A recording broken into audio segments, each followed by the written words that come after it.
Action കൗൺസിലും കൊള്ളാം, അണ്ണാച്ചി സാമുവിലും കൊള്ളാം, സകലതും തരികടകൾ. നിമിഷപ്രിയയുടെ രക്ഷിക്കെന്ന പേരിൽ സേവ് നിമിഷപ്രിയ ഇന്റർനാഷണൽ എന്ന പേരിൽ ആക്ഷൻ കൗൺസിൽ ഉണ്ടാക്കി ഫണ്ട് പിരിവുമായി നടന്നവരെ കുറിച്ച് ITV ന്യൂസ് അന്വേഷിച്ചപ്പോൾ സുഭദ്രാമയും പിന്നെ ഞാനും എന്ന് പറഞ്ഞതുപോലെ മൂസമാഷും ബാബുവേട്ടനും പിന്നെ കുഞ്ഞഹമ്മദും പിന്നെ ഉത്സാഹ കമ്മിറ്റിക്കാരായി കുറെ പേരും. സാമുവലിന് എന്തിന് പണം കൊടുത്തെന്നോ ആർക്ക് കൊടുത്തെന്നോ ഒരു പിടിയുമില്ല. നിമിഷയുടെ പേരിൽ ഇവർ എത്ര പണം പിരിച്ചെടുത്തെന്ന് അറിയുവാൻ വേണ്ടി ഞങ്ങൾ ആക്ഷൻ കൗൺസിൽ ട്രഷററായ കുഞ്ഞഹമ്മദിനെ വിളിച്ചപ്പോൾ ലഭിച്ച മറുപടി കേൾക്കുക. ഇവരാണ് സേവ് നിമിഷപ്രിയ ഇന്റർനാഷണൽ ആക്ഷൻ കൗൺസിലിന്റെ ആൾക്കാർ. ഇവരെയാണ് വളരെ വിശ്വസ്തർ എന്നും പറഞ്ഞ് മറുനാടൻ ഇൻട്രൊഡ്യൂസ് ചെയ്ത് പണമയച്ചോളിൻ എന്ന് പ്രോത്സാഹിപ്പിച്ചത്. ഈ തീവട്ടികൾക്കെതിരെ ശക്തമായ നിയമ നടപടികൾ കൈക്കൊള്ളണം. ഞാൻ കുഞ്ഞഹമ്മദിനെ വിളിച്ചപ്പോൾ ലഭിച്ച മറുപടി കേൾക്കുക. എന്റെ പേര് സുനിൽ മാത്യു എന്നാണ്. എവിടെ സാറേ? ഞാൻ ITV ന്യൂസ് എന്ന് പറഞ്ഞ ട്രിവാൻഡ്രത്ത് നിന്നാണ് വിളിക്കുന്നത്. ഞാൻ തിരുവനന്തപുരത്തുണ്ട്. തിരുവനന്തപുരത്തുണ്ടോ? 2:40 ട്രെയിൻ പോകും. ആണോ? അന്നേരം നമ്മൾ വിളിച്ച മറ്റൊന്നുമല്ല, ഞാൻ 2 പ്രാവശ്യം വിളിച്ചിരുന്നു. അതായത് ഈ സേവ് നിമിഷപ്രിയ ഇന്റർനാഷണൽ ഇതിന്റെ ട്രഷറർ അല്ലേ? അതെ സാറേ. അന്നേരം ഞങ്ങൾ വിളിച്ച മറ്റൊന്നുമല്ല. അന്നേരം നമ്മൾ ഇതുപോലെ ഈ മറുനാടനും ഒക്കെ ആയി ചേർന്ന് വലിയൊരു ക്യാമ്പയിൻ നടത്തിയിരുന്നല്ലോ. അന്നേരം അത് എനിക്ക് തോന്നുന്നു കോടികൾ അതിൽ നിന്ന് ഒരു ക്രൗഡ് ഫണ്ടിങ് വരികയും ചെയ്തിരുന്നു. ഇല്ല, കോടികൾ വന്നുള്ളത് തെറ്റ്. പിന്നെ മറുനാടനെ അക്കാര്യത്തിൽ സഹായിച്ചു. ആ എമൗണ്ട് ബാങ്കിലോട്ടാണ് പോയത്, ജോയിന്റ് അക്കൗണ്ടിൽ. ജോയിന്റ് അക്കൗണ്ട് ഞാനുണ്ട്, പിന്നെ മൂസ മാഷ് കൈരളി ഡയറക്ടർ, പിന്നെ അതുപോലെ തന്നെ നെന്മാറ MLA ബാബുട്ടെ, അങ്ങനെ 3 ആളുകൾ. അതില് ഒരു 50 ലക്ഷത്തിന് താഴെയുള്ള സംഖ്യയാണ് വന്നത്. നമുക്ക് അത്രേ വേണ്ടിയിരുന്നുള്ളൂ. ഈ പണം വന്നിട്ട് നമ്മൾ എന്ത് ചെയ്ത് എന്താവശ്യങ്ങൾക്ക് വേണ്ടിയായിരുന്നു? 40,000 നമ്മൾ നെഗോഷിയേഷൻ ഫണ്ടിനാണ് അന്നേരം ആവശ്യപ്പെട്ടത്. അതായത് ചർച്ചയ്ക്ക് $40,000 സാമുവൽ വേണമെന്ന് ആവശ്യപ്പെട്ടപ്പോൾ ഞങ്ങള് ഒരു 1.5 വർഷത്തോളം ഞങ്ങൾ ആ ഫണ്ട് ശേഖരിക്കാൻ വേണ്ടി ഒന്ന് ഓടി നോക്കി. ആരും, കാരണം നെഗോഷിയേഷൻ ഫണ്ട് ഇത്രയും സംഖ്യയാണോ എന്നുള്ള സംശയത്തിന്റെ മുകളിൽ ആളുകൾ ആരും സഹായിച്ചില്ല. ഒന്നെന്ന് പറഞ്ഞാല് നമ്മൾ ഇതുപോലെ save Nimisha Priya international action council എന്ന പേരിൽ ഒരു സംഘടന ഉണ്ടാക്കി. അങ്ങനെ ഒരു ആക്ഷൻ കൗൺസിൽ ഉണ്ടാക്കാൻ ഒരു പ്രേരണ എന്തുവായിരുന്നു? നിങ്ങൾ 7 പേര് കൂടിയോ? ഞാൻ ഈ ലോക കേരള സഭ മെമ്പറാണ്. ഞാന് അതുപോലെ പിന്നെ ലോകത്തിന്റെ പല ഭാഗങ്ങളിലെ 138 രാജ്യങ്ങളിലെ ലോക കേരള സഭ മെമ്പർമാർ 2019 അവിടെ സമ്മേളിച്ച സമയത്താണ്, തിരുവനന്തപുരത്ത് സമ്മേളിച്ച സമയത്താണ് ഇങ്ങനെ ഒരു നേഴ്സ് യമനിലെ ജയിലിൽ ഇങ്ങനെ വധശിക്ഷ കാത്തു കഴിയുകയാണെന്നുള്ള, അവരെ രക്ഷിക്കാൻ എന്തെങ്കിലും സഹായം ചെയ്യണമെന്ന് ഗവൺമെന്റിനോട് അഭ്യർത്ഥിക്കുന്ന ഒരു ആവശ്യം സഭയിൽ ഉയർത്തി. അത് UK നിന്നുള്ള ഒരാൾ, ജയൻ എന്ന് പറഞ്ഞ ആളാണ് ഉയർത്തിയത്. അത് കഴിഞ്ഞാണ് ഞങ്ങൾ എന്താക്കുന്നത്, ഞങ്ങൾ അവിടെ ഇരുന്ന് ഇക്കാര്യം സംബന്ധിച്ച് ചർച്ച ചെയ്തു. എന്ത് ചെയ്യാൻ പറ്റുമെന്നുള്ള കാര്യം ആലോചിക്കാൻ വേണ്ടി ഒരു കൂട്ടായ്മ രൂപീകരിച്ചു. ആ കൂട്ടായ്മയുടെ പേരാണ് ഈ പറഞ്ഞ സേവ് നിമിഷപ്രിയ ആക്ഷൻ കൗൺസിൽ. അപ്പം അങ്ങനെ അത് പിന്നെ സംഘടിപ്പിച്ചു. പിന്നീട് നമ്മൾ കേന്ദ്ര ഗവൺമെന്റിന്റെയും സ്റ്റേറ്റ് ഗവൺമെന്റിന്റെയും വിദേശകാര്യ മന്ത്രാലയത്തിന്റെയും ഒക്കെ തന്നെ ശ്രദ്ധയിൽ ഈ കാര്യം കൊണ്ടുവരാനാണ് നോക്കിയത്. ആക്ഷൻ കൗൺസിൽ ഫോം ചെയ്യുവാനായിട്ട് ഈ നിമിഷ എന്ന് പറയുന്നത് ഒരു കത്തോലിക്ക സഭാംഗമാണ്. അന്നേരം നിങ്ങളിലുള്ള ഒരു ചേതോവികാരം എന്തായിരുന്നു? ഇപ്പൊ ഇതിനകത്തുള്ള ഈ 7 മെമ്പർമാരെന്ന് പറഞ്ഞത് പ്രധാനമായിട്ടും ആരൊക്കെയായിരുന്നു അന്ന് തുടക്കത്തില്? ജയൻ, UK ജയൻ, അതേപോലെ തന്നെ ഒന്ന് സജീവ് യമനിൽ ജോലി ചെയ്താണ് സജീവ്. അതേപോലെ തന്നെ മൂസ മാഷ്, പിന്നെ നെന്മാറ MLA ബാബു, ഒമാനിലെ ദീർഘകാലം 40 വർഷം ഉണ്ടായിരുന്ന ജാബർ, അങ്ങനെ കുറെ ആളുകൾ, ഒരുപാട് ആളുകളുടെ പേര് പറയണം. അതുകൊണ്ടാണ് ഞാനിത്. അന്നേരം ഈ ആക്ഷൻ കൗൺസിലിന്റെ ഭാരവാഹികളെല്ലാം ബാക്കി നിങ്ങൾ തുടങ്ങി. പ്രധാനമായും എന്തായിരുന്നു ലക്ഷ്യം വെച്ചത്? എങ്ങനെയെങ്കിലും ഇവർക്ക് ഇസ്ലാമിക ശരീഅത്ത് നിയമപ്രകാരം ഇവർക്ക് പിന്നെ ഒരു ആനുകൂല്യമുണ്ട്. നമ്മുടെ നാട്ടില് വധശിക്ഷയ്ക്ക് വിധിച്ചാൽ കുടുംബം പോയി മാപ്പ് കൊടുത്താൽ അവിടെ നടക്കാൻ പറ്റില്ലല്ലോ. അപ്പോ അതേ സ്ഥാനത്ത് തന്നെ ഇസ്ലാമിക ശരീഅത്ത് നിയമപ്രകാരം സുപ്രീം കോടതി വിധിച്ചു കഴിഞ്ഞാൽ പോലും കുടുംബം മാപ്പ് കൊടുത്താൽ ആ പ്രതിക്ക് രക്ഷപ്പെടാൻ കഴിയും. ഈ ഓപ്ഷൻ ഉള്ളത് കൊണ്ടാണ് നമ്മൾ ഇതിന് ഒരു ശ്രമം നടത്തിക്കളയാം എന്ന് തീരുമാനിച്ചിറങ്ങിയത്. അപ്പൊ അതിന് പിന്നെ അറബ് ഗോത്ര രീതികളനുസരിച്ച് അവിടെ ചർച്ച നടത്താനും, അതുപോലെ ആ ചർച്ചയിൽ പിന്നെ അവിടുത്തെ പണ്ഡിതരെ എത്തിക്കാനും, അങ്ങനെ എത്തിക്കുന്ന പണ്ഡിതരെ കുടുംബങ്ങളിൽ ഇടപെട്ടിട്ട് അവരുടെ സ്വാധീനം ഉപയോഗിച്ചുകൊണ്ട് ഈ കുടുംബത്തെ സമാശ്വസിപ്പിക്കാനും, അവർക്ക് ഈ ഖുർആനിക സൂത്രങ്ങളൊക്കെ പറഞ്ഞു കൊടുത്തുകൊണ്ട് അവരെ ക്ഷമ ഉള്ളവരാക്കി മാറ്റി മാപ്പ് നൽകുന്ന ഒരു പ്രോസസ്സാണ് ഈ അറബ് ഗൾഫ് രാജ്യങ്ങളിലൊക്കെ തന്നെ ഇത്തരം കേസുകൾ. ഇത് ഏത് വർഷമായിരുന്നു നമ്മൾ ഈ ആക്ഷൻ കൗൺസിൽ ഫോം ചെയ്തത്? 2019. 2019. അന്നേരം 2019 മുതൽ ഈ കഴിഞ്ഞ ഈ ഒരു 6 വർഷം നോക്കിക്കഴിഞ്ഞാൽ ഈ 6 വർഷമായിട്ടും നമുക്ക് മനസ്സിലാക്കുവാൻ സാധിക്കുന്ന ഇതുവരെ ഔദ്യോഗികമായ ഒരു ചർച്ചകൾ ഇദ്ദേഹത്തിന്റെ കുടുംബാംഗങ്ങളുമായോ ബന്ധപ്പെട്ട് നടന്നിട്ടില്ല എന്ന് നമുക്ക് ഉറപ്പിച്ച് പറയാം. പക്ഷെ നടന്നു എന്നാണ്. ആരുമായിട്ടാണ് നിങ്ങൾ നടത്തിയത്? ഞങ്ങളല്ല, ഇതിനൊരു മീഡിയേറ്റർ ഉണ്ടായിരുന്നു യമനിൽ പ്രവർത്തിച്ചുകൊണ്ടിരുന്ന ആരാ? സാമൂൽ എന്ന് പറയുന്ന ഒരു തമിഴ് വംശജനുണ്ട്. അവിടുത്തെ ഒരു സോഷ്യൽ വർക്കറാണ്. യമനിലെ പല കാര്യങ്ങളിലും എംബസിയായിട്ടൊക്കെ ബന്ധമുള്ള ഒരു സോഷ്യൽ. ഇയാളെ ആരാ ബന്ധപ്പെടുത്തി? അയാൾ നിങ്ങളെ അപ്രോച്ച് ചെയ്യുകയായിരുന്നോ? നിങ്ങൾ അയാളെ അപ്രോച്ച് ചെയ്യുകയായിരുന്നോ? അയാള് നമ്മൾ അപ്രോച്ച് ചെയ്യാറില്ല. അത് യമനിൽ ജോലി ചെയ്യുന്ന ബാബു എന്ന് പറയുന്ന ഒരാളുണ്ട്. അയാൾ ലോകകേരള സഭയിലുള്ള ആളല്ല. ഇപ്പൊ എന്നോട് നിങ്ങൾ പറഞ്ഞു നിങ്ങളുടെ കൂട്ടത്തിൽ തന്നെ യമനി വർക്ക് ചെയ്ത ഒരു സജീവോ? അതുണ്ട്, സജീവുണ്ട്. അന്നേരം ഇവര് മുഖേനയാണോ ഇയാളിലേക്ക് നിങ്ങൾ ചെല്ലുന്നത്? സജീവ് ഈ പിന്നെ സാമൂലിനെ അറിയുന്ന ഒരാളാണ്. അങ്ങനെ ആ രീതിയിൽ സാമൂലിനെ അറിയാന്ന് പറഞ്ഞാൽ വ്യക്തിപരമായ അടുപ്പം. സാമൂൽ എന്ന് പറയുന്ന സോഷ്യൽ വർക്കർ അവിടെ ഉണ്ടെന്ന്. പക്ഷെ സാമൂലിനെ കാര്യമായിട്ട് ഇൻട്രൊഡ്യൂസ് ചെയ്ത് ബാബു എന്ന് പറഞ്ഞ ഒരാളാണ്. അയാള് ഈ യമനില് ദീർഘകാലം ജോലി ചെയ്ത ആളാണ്. ഇപ്പോഴും യമനായിട്ട് ബന്ധമുള്ള ആളാണ്. കഴിഞ്ഞ 6 വർഷമായിട്ടും ഇതേപോലെ നിങ്ങൾ ഈ $40,000 പിന്നെ $4,000 ഈ സർട്ടിഫൈഡ് കോപ്പി എടുക്കാനും ഒക്കെ പറഞ്ഞ് കൊടുത്തു എന്ന് പറഞ്ഞു. അന്നേരം ഇത് എന്തിന്റെ ബേസിലാണ് ഇയാൾക്ക്, എന്ത് ഉറപ്പിലാണ് ഇത് കൊടുത്തത്? ആ ചോദ്യം ഞാൻ എന്നോടും എന്റെ കമ്മിറ്റിക്കാരോടും പലപ്പോഴും ചോദിച്ചിട്ടുണ്ട്. അതായത് അത് ആദ്യം ഘട്ടത്തിൽ $4,000 കൊടുത്ത് ഡോക്യുമെന്റ് എടുക്കാൻ. ആ ഡോക്യുമെന്റ് സാമൂഹിൽ എടുത്ത് തരും എന്നാണ് പറഞ്ഞത്. കാരണം വിധിപ്പകർപ്പ്, ഡോക്യുമെന്റ് എന്ന് പറഞ്ഞാൽ വിധിപ്പകർപ്പ്. അല്ലല്ല, ഈ 6 വർഷത്തിന് മുമ്പെന്ന് പറഞ്ഞാൽ നിങ്ങൾ ആക്ഷൻ കൗൺസിൽ തുടങ്ങി, അന്നേരമേ വിധിയൊന്നും വന്നിട്ടില്ല. ഇത് അവസാനം വിധിയെല്ലാം വന്ന് വധശിക്ഷയ്ക്ക് വിധിച്ചതിന്റെ വിധിപ്പകർപ്പ് എടുത്ത് $4,000 കൊടുത്ത് വധശിക്ഷയ്ക്ക് വിധിച്ചിട്ട് വിധിപ്പകർപ്പ് എടുക്കുന്നതിന്റെ ഉദ്ദേശം എന്തുവാ? വിധിപ്പകർപ്പ് പിന്നെ വധശിക്ഷയ്ക്ക് വിധിച്ചതിന് ശേഷം തന്നെയാണ് എടുത്തത്. അതായത് 6 വർഷം മുമ്പേ ആക്ഷൻ കൗൺസിൽ ഉണ്ടാക്കി ഇത്രയും ലക്ഷം ജനങ്ങളിൽ നിന്ന് പിരിക്കുകയും ചെയ്തു. ഇതിനകത്ത് കാര്യമായ ഒരു ഡെവലപ്മെന്റും ഇദ്ദേഹത്തിന്റെ കുടുംബാംഗങ്ങൾ തന്നെ വന്നതാ പ്രസ്താവിച്ച് രേഖാമൂലം അദ്ദേഹം വെല്ലുവിളിച്ചിരിക്കുന്നു. ഞങ്ങളിൽ ആർക്കെങ്കിലും ഒരു SMS മെസ്സേജ് എങ്കിലും നിങ്ങൾ അയച്ചിട്ടുണ്ടെന്ന് തെളിയിക്കാൻ പറ്റിയാൽ പറയുന്ന പണി അത് തന്നെയാണ് ഞാൻ പറഞ്ഞു വരുന്ന വിഷയം. അതായത് ഈ യമനിൽ ഈ നെഗോഷിയേഷൻ ചർച്ചയ്ക്ക് നേതൃത്വം കൊടുത്തുകൊണ്ടിരുന്നത് സാമൂൽ എന്ന് പറഞ്ഞ ആളാണ്. അയാൾ ഞങ്ങളുടെ കമ്മിറ്റിയുടെ ഭാഗമായിട്ട് ഞങ്ങളുടെ മീറ്റിംഗിൽ പങ്കെടുക്കുന്നതാണ്. കമ്മിറ്റിക്കാരനല്ല, കമ്മിറ്റിയുടെ ഭാഗമായി മീറ്റിംഗിൽ പങ്കെടുക്കുന്ന ആളാണ്. അദ്ദേഹം ഓരോ ഘട്ടത്തിലും ഞങ്ങളോട് പറഞ്ഞുകൊണ്ടിരുന്നത് ഞങ്ങൾ ഇങ്ങനെ ഗോത്രനെ കണ്ടു, സംസാരിച്ചു, പിന്നെ അങ്ങ് എത്തിക്കൊണ്ടിരിക്കുകയാണ് എന്ന് പറഞ്ഞു. അങ്ങനെയാണ് ഞങ്ങൾ ഈ എന്താക്കുന്നത്. ആദ്യം $40,000 ആകെ ഒരു പാക്കേജ് ഇതിൽ വേണം, ആക്ഷൻ കൗൺസിലിന്റെ ഭാഗത്ത് നിന്ന് കൊടുക്കണം $40,000. അതിൽ $20,000 കൊടുത്തതിന് ശേഷം അതിന്റെ ഡെവലപ്പ് അനുസരിച്ച് രണ്ടാമത് $20,000 കൊടുക്കണമെന്നാണ് പറഞ്ഞത്. അപ്പം $20,000 ഞങ്ങൾ കൊടുത്തു. അദ്ദേഹം പറഞ്ഞു കമ്മിറ്റിയുടെ സുതാര്യത, കാരണം ഇത്തരം കാര്യങ്ങളൊന്നും യമനിൽ നടക്കുന്ന ഗോത്രങ്ങൾ നടക്കുന്ന ഈ ചർച്ചകളൊന്നും പുറമേക്ക് പറയാൻ പറ്റില്ല.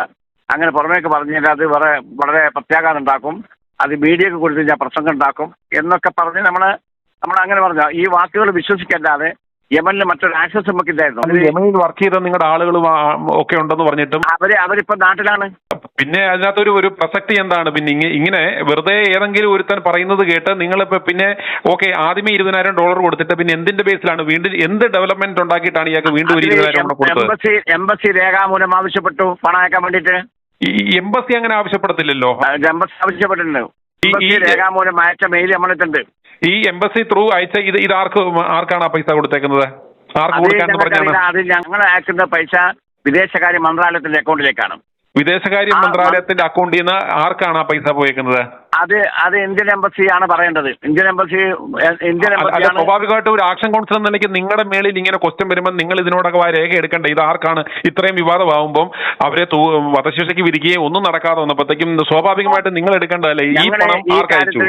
ഞങ്ങളുടെ വക്കീലിനെ വെച്ചിട്ട് ഇന്ത്യൻ എംബസിയിൽ ഇതിന്റെ RTI ഫയൽ ചെയ്യാൻ വേണ്ടിയുള്ള തീരുമാനം എടുത്തിട്ടുണ്ട്. നമ്മുടെ വക്കീൽ ആരാണ്?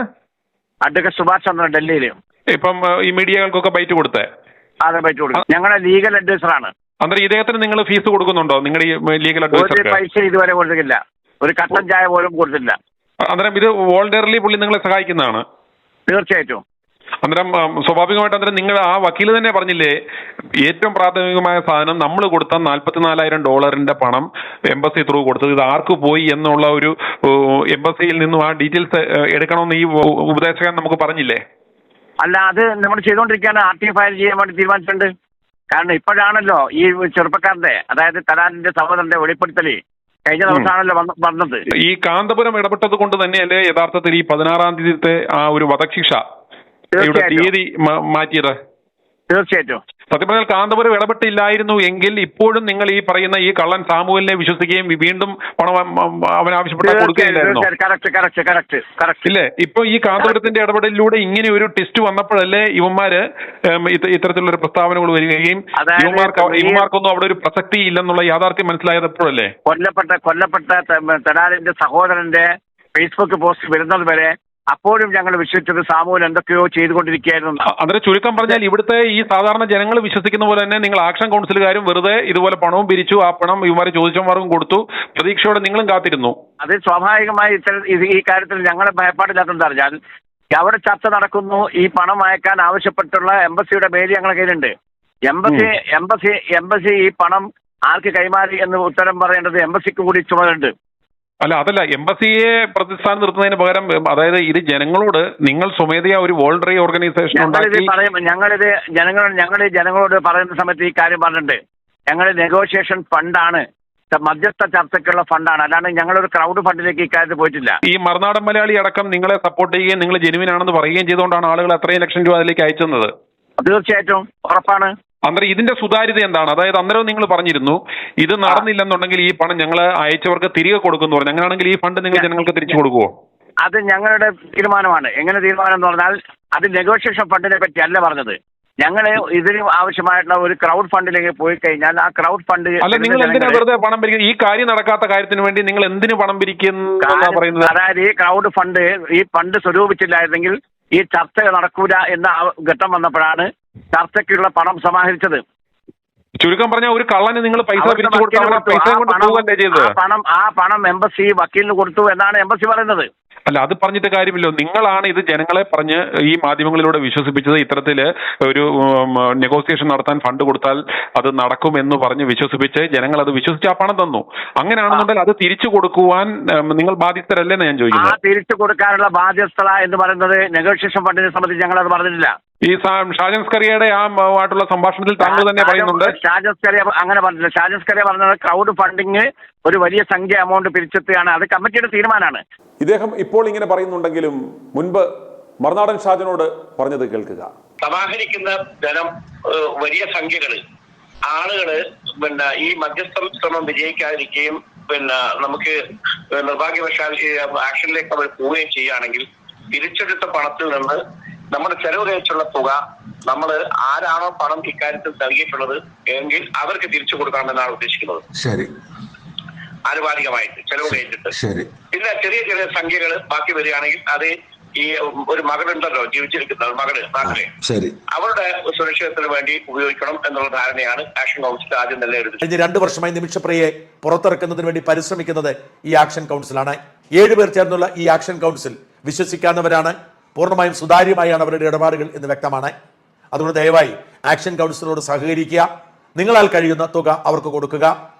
ആ ആക്ഷൻ കൗൺസിലിന്റെ അക്കൗണ്ടിൽ ഇത്രയും പണമുണ്ടെങ്കിൽ ചർച്ചകൾ വേഗതയിൽ നടക്കും.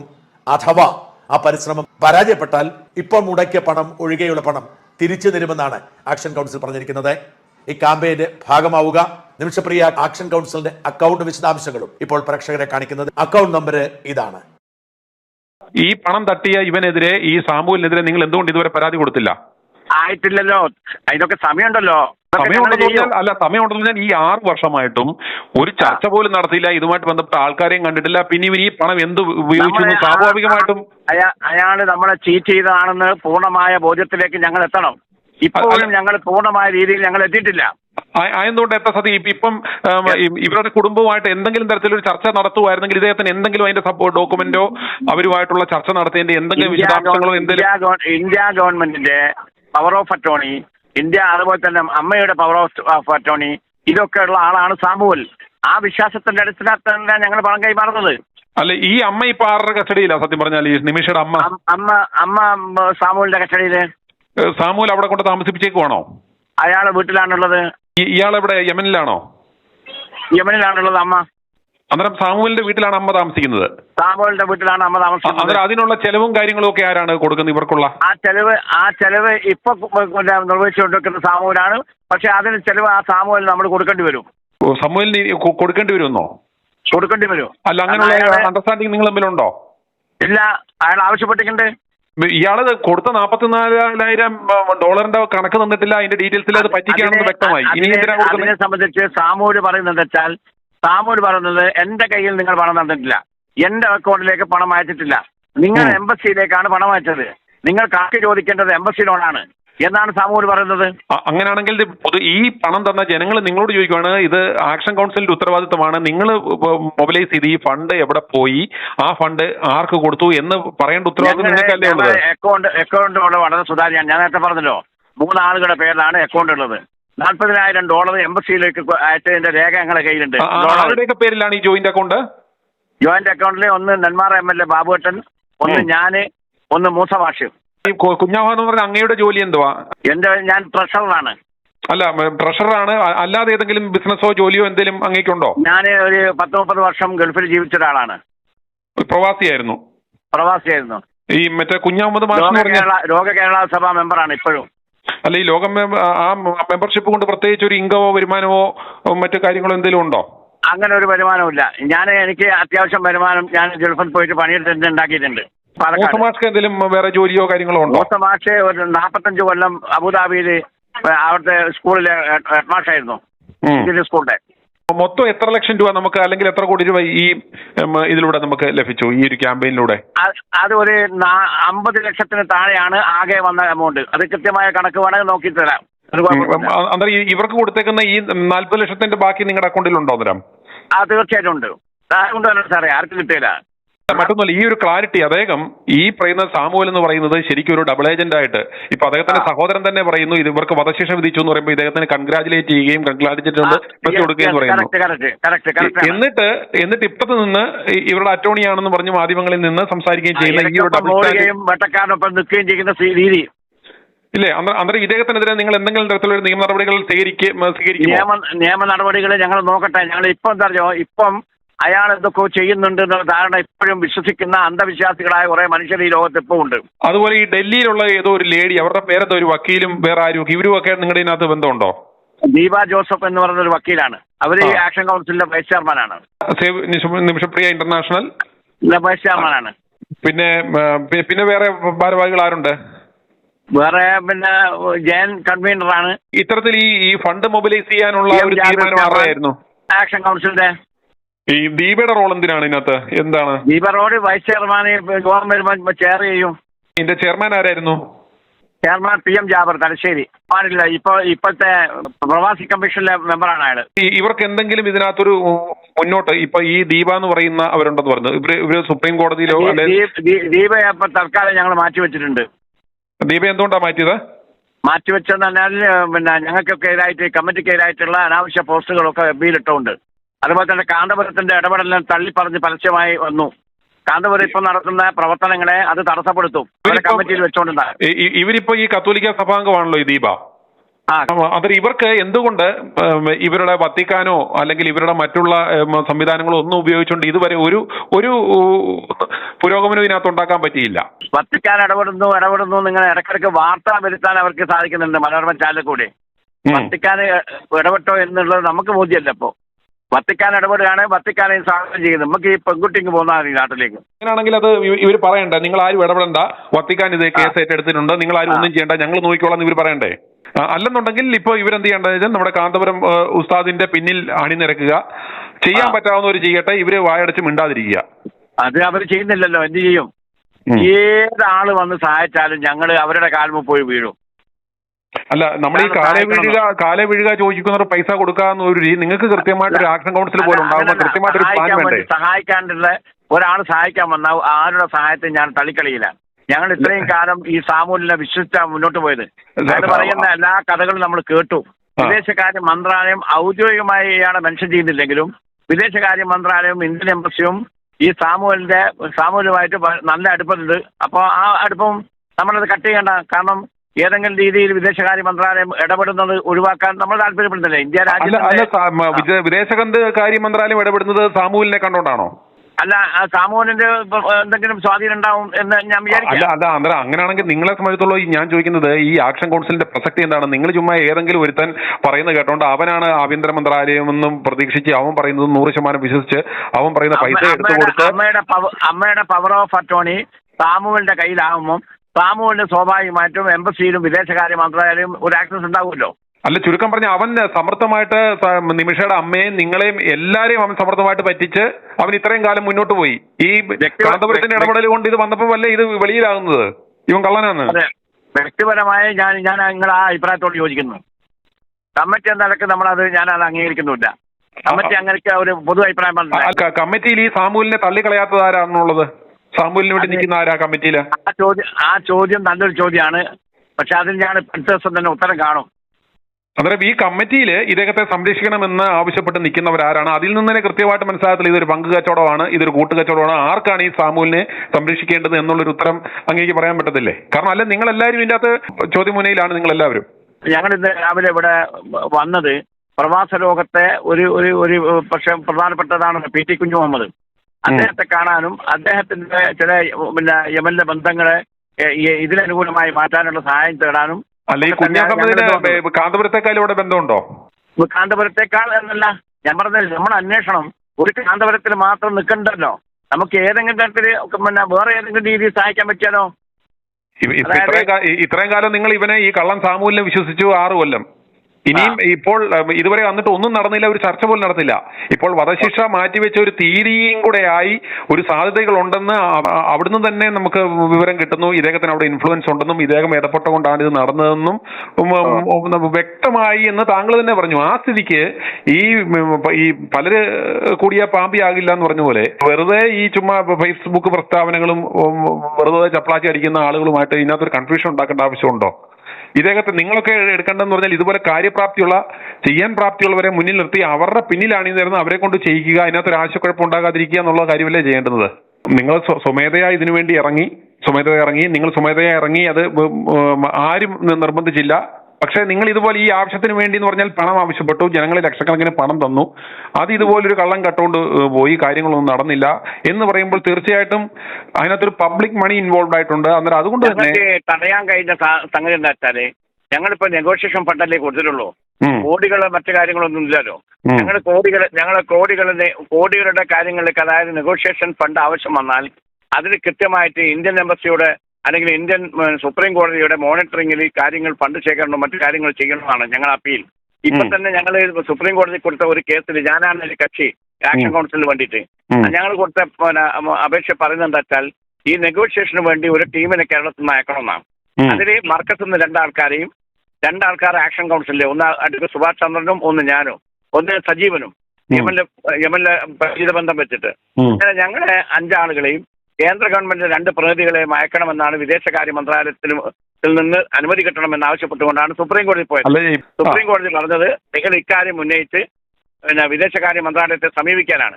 വിദേശകാര്യ മന്ത്രാലയത്തിനെ ഇന്നലെ ഞങ്ങൾ സമീപിച്ചു കഴിഞ്ഞു. ഇനിയിപ്പോൾ അതിന്റെ എന്താണ് മറുപടി വരുന്നത് അത് വെച്ച് ഞങ്ങൾ വീണ്ടും കോടതിയിലേക്ക് പോകും. ഇപ്പോൾ ഇതിനകത്ത് നിലവിലുള്ള അനുസരിച്ച് ഇപ്പൊ കേന്ദ്ര സർക്കാരിന്റെ പ്രതിനിധികളും നമ്മുടെ കാന്തപുരത്തിന്റെ പ്രതിനിധികളും പോരെ ഇതിനകത്ത്? കേന്ദ്ര സർക്കാരിന്റെ പ്രതിനിധി മതി, കുഴപ്പമില്ല.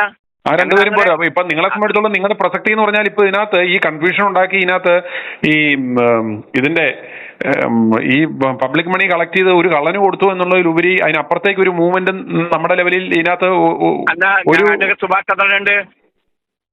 അത് ഞങ്ങള് ഈ കള്ളന് കൊടുത്തു എന്നുള്ള പ്രയോഗത്തോട് എനിക്ക് വിയോജിപ്പുണ്ട്. എന്താ അറിയോ? കാരണം ഞങ്ങൾ കൊടുത്തത് ഇന്ത്യ ഗവൺമെന്റ് എംബസി വഴിക്ക് അയച്ചിട്ടുള്ള ഒരു കത്തിന്. പക്ഷെ ഇത്രയും അതിനകത്തെ ഇത്രയും ദിവസമായിട്ട് നിങ്ങൾക്ക് ഒരു സംശയം അതിനകത്ത് വരുന്നില്ല ആ പണം എവിടെ പോയി എന്ന് നിങ്ങൾ സ്വാഭാവികമായിട്ടും നിങ്ങളായിരുന്നു ഫസ്റ്റ് ചോദിക്കേണ്ടത്. ഈ പണം വധശിക്ഷാ തീയതി മാറ്റിവെച്ചു, ഇവരാരും ഇതിനകത്ത് ഇടപെട്ടിട്ടില്ല എന്ന് വന്നപ്പോൾ തന്നെ ഒരു നെഗോസിയേഷൻ നടന്നിട്ടില്ല എന്ന് വരുമ്പോൾ നിങ്ങളുടെ കമ്മിറ്റി ആയിരുന്നു ഫസ്റ്റ് ചോദ്യം ചോദിക്കേണ്ടിരുന്നത്. നെഗോസിയേഷൻ നടന്നിട്ടില്ല എന്നുള്ള കാര്യം മെനഞ്ഞാന്ന് ആ ചങ്ങാതി, അതായത് ഈ കൊല്ലപ്പെട്ട യുവാവിന്റെ സഹോദരൻ പറഞ്ഞപ്പോൾ മാത്രമാണ് ഔദ്യോഗികമായി ഞങ്ങൾ മനസ്സിലാക്കുന്നത് നെഗോഷിയേഷൻ നടന്നില്ലാന്ന്. അതിലും പിന്നെ നെഗോഷിയേഷൻ നടന്നോ ഇല്ല എന്നുള്ളത് അയാളുടെ ഫേസ്ബുക്ക് പോസ്റ്റിന്റെ ഒരു അസ്വാഭാവികത നമ്മ അക്കാര്യത്ത് നമുക്കൊരു വിശ്വാസത്തിൽ എടുക്കാനും കഴിയുന്നില്ല. അതെന്താ അയാൾ പറയുകയും ചെയ്തിട്ടുണ്ടല്ലോ, എന്ത് ചലഞ്ചും സ്വീകരിക്കാൻ അയാൾ റെഡിയാണ്. ആ പോസ്റ്റ് ഇപ്പൊ അവിടെ കാണുന്നില്ല. MEA സ്വാഭാവികമായിട്ട് വക്കീലിന് പൈസ കൊടുക്കണമല്ലോ. അവിടെ MEA അവിടെ ഒരു വക്കീൽ ചുമതലപ്പെടുത്തിയിട്ടുണ്ട് കുടുംബമായിട്ട്. ആ വക്കീൽ എന്തെങ്കിലും പണി എടുത്തോ ഇല്ലേ എന്നുള്ളത് പരിശോധിക്കേണ്ട ചുമതല ഇന്ത്യ ഗവൺമെന്റ് ആണ്. ചോദിക്കാൻ പറ്റില്ലല്ലോ. അല്ല, ഒന്നുമില്ല ഇതിനകത്ത്. ഉണ്ടെങ്കിൽ ഇതിനോടകം പറയുമായിരുന്നല്ലോ. തലാലിന്റെ കുടുംബാംഗങ്ങൾ പറയുന്നില്ല, ഇതുമായിട്ട് മധ്യസ്ഥ ചർച്ച നടത്തിയ ഇദ്ദേഹം പറയുന്നില്ല. അല്ലെ, കൃത്യമായിട്ട് നിങ്ങളുടെ ആളുകൾക്ക് പറയാൻ പറ്റണം, ഇന്നാര് ഞങ്ങൾക്ക് ഇവർക്ക് വേണ്ടി ഇവരുടെ കുടുംബാംഗങ്ങളായി ഇന്നാരെ ഇന്ന ദിവസം പോയി കണ്ടു, ഇതിനകത്ത് മധ്യസ്ഥരായിട്ട് അല്ലെങ്കിൽ ലീഗൽ അഡ്വൈസേഴ്സ് ആയിട്ട് ഇന്നാരൊക്കെ കൂടെ ഉണ്ടായിരുന്നു. പറയാമല്ലോ, അവര് നിങ്ങളോട് പറയാം. അതായത് പണം കൊടുത്താൽ നിങ്ങളോട് പറയാൻ ബാധ്യതയല്ലേ അയാള്. സാമു വരെ മെനഞ്ഞാന്ന് വരെ ഒരാഴ്ച മുമ്പേ ഇപ്പോഴും സാമു വരെ ഞാൻ നെഗോഷിയേഷൻ ചർച്ച നടത്തിയിട്ടില്ല എന്നൊന്നും നമ്മളോട് പറയുന്നില്ല. ഇപ്പോൾ ഞാൻ ചർച്ച നടത്തി. അവന് പറയാൻ പറ്റുമോ? അവൻ അതിനു വേണ്ടി എന്ന് പറഞ്ഞ് നിങ്ങളുടെ കയ്യിൽ നിന്ന് പണം മേടിച്ചിട്ട് ഇല്ലാന്ന് അവന് പറയാൻ പറ്റുമോ? ഇല്ല, പറയാൻ പറ്റൂല. അന്നേരം അത് നിങ്ങളിപ്പോൾ മനസ്സിലാക്കി, ഇത് ഈ വൈകിയ വേളെങ്കിലും ഇവൻ കള്ളനാണ്, ഇവൻ പൈസ തട്ടിച്ചെന്ന് മനസ്സിലാക്കി നിയമപരമായിട്ടുള്ള നടപടിയിലേക്ക് പോകും. ഇല്ലെങ്കിൽ അതിന്റെ ക്ലാരിറ്റി തരാൻ അത് നിയമപരമായിട്ട് സാമൂഹികനെതിരായ നിയമപരമായി നീങ്ങാനുള്ള ചില പ്രയാസമുണ്ട്. എന്താ അറിയോ? നിയമപരമായിട്ട് ഇയാൾ പൈസ നമ്മളോട് വാങ്ങിയില്ലല്ലോ. അല്ല, ആര് പറഞ്ഞിട്ടാണ് നിങ്ങൾ പണം കൊടുത്തത്? എംബസി പറഞ്ഞ്. അന്നേരം എംബസിയുമായിട്ടുള്ള എല്ലാ കറസ്പോണ്ടൻസും നടത്തിയേക്കുന്ന ആരാ? എംബസി ത്രൂ ഞങ്ങൾക്ക് വിവരം കിട്ടിയതാണ്. ഇപ്പൊ നിങ്ങളുടെ ഇപ്പം ആ സാഹചര്യത്തിൽ നിങ്ങളുടെ ഇത് പ്രകാരം പണം തന്ന ആളുകൾ നിങ്ങൾക്കെതിരെ നിങ്ങളുടെ ഈ ആക്ഷൻ കൗൺസിലിനെയും നിങ്ങളുടെ ഭാരവാഹികളെയും പ്രതി ആയിക്കൊണ്ട് ഇപ്പോൾ കേസ് ഫയൽ ചെയ്ത് കഴിഞ്ഞാൽ നിങ്ങൾ അവർക്ക് മറുപടി എന്ത് കൊടുക്കും? ഞങ്ങൾ അതിന് മറുപടി കൊടുക്കും. ഞങ്ങൾ വഞ്ചിക്കപ്പെട്ടു എന്നുള്ള കാര്യം അതിന് കേന്ദ്ര ഗവൺമെന്റ് ഞങ്ങൾ കക്ഷി ചേർപ്പ് ഇതൊക്കെ. അല്ല, അന്നേരം അവരോട് എന്താ നിങ്ങൾ എന്തോ ആയിരിക്കും മറുപടി പറയാൻ പോകുന്നത്? നിങ്ങളെ ആര് പറ്റിച്ചു പറയാൻ പോകുന്നത്? ഒരു 1000 ഉറുപ്പിക തന്ന ആള് ഇങ്ങനത്തെ ഒരു കേസിന് പോകുമെന്ന് വിചാരിക്കാം. കേസ് പോകില്ലാന്ന് ഞാൻ വിചാരിക്കുന്നത്. 1000 ഉറുപ്പിക തന്ന ആളൊരു കേസ് വന്നു കഴിഞ്ഞാൽ ആ കേസ് തന്ന ആളെ ഞാൻ ഉടനെ അതിൽ കേന്ദ്ര ഗവൺമെന്റ് കൊടുക്കും. കേന്ദ്ര ഗവൺമെന്റ് മറുപടി പറയണല്ലോ. അതാ പറഞ്ഞേ, നിങ്ങൾക്കുള്ള പരാതി എന്ന് വെച്ചാൽ കേന്ദ്ര സർക്കാർ നിങ്ങളെ പറ്റിച്ചെന്നാണ് പറയുന്നത്. അതോ സാമൂഹിക പറ്റിച്ചെന്ന് പറയുമോ? പിന്നെ അക്കൗണ്ടിലേക്കാണ് ഞങ്ങൾ പണം അയച്ചത്. എങ്ങനെ ഉപയോഗിച്ചു? അത് ആർക്ക് കൊടുക്കാൻ വേണ്ടിയാണ് നിങ്ങൾ എംബസിക്ക് പൈസ കൊടുത്തത്? എംബസിക്ക് പൈസ കൊടുത്തത് യമനിലെ വക്കീലിന്റെ ചെലവിനും മറ്റു കാര്യത്തിലാണെന്ന് പറഞ്ഞാണ് അയച്ചത്. ആരുടെ അക്കൗണ്ടിലേക്ക്? ഇന്ത്യൻ MEAയുടെ അക്കൗണ്ടിലേക്ക്. ഏതാ? ഇന്ത്യ ഗവൺമെന്റ് വിദേശകാര്യ മന്ത്രാലയ അക്കൗണ്ടിലേക്കാണ് ഞങ്ങൾ പൈസ അയച്ചത്. അന്നേരം നിങ്ങൾക്കൊന്നും അറിയാം, നിങ്ങൾക്ക് സ്വാഭാവികമായിട്ടും അറിയണ്ടേ അത് ആരിലേക്കാണ് പോയതെന്ന് അറിയാനുള്ള ഒരു താല്പര്യം പോലും നിങ്ങൾക്കില്ലേ?